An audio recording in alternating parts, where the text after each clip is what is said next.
សូមស្វាគមន៍មកកាន់ឆ្នោតខ្មែរលទ្ធផលទេថ្ងៃអាទិត្យខែមិថុនាថ្ងៃទី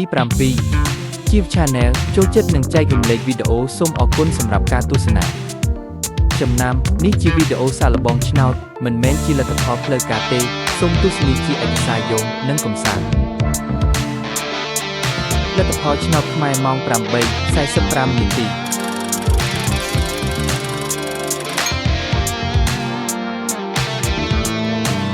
លទ្ធផលឆ្នោតខ្មែរម៉ោង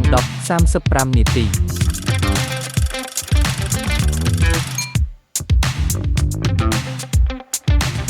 លទ្ធផលឆ្នោតខ្មែរម៉ោង 1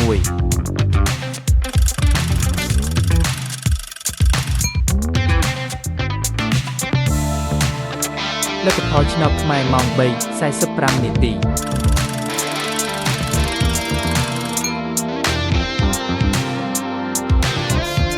លទ្ធផលឆ្នោតខ្មែរម៉ោង 6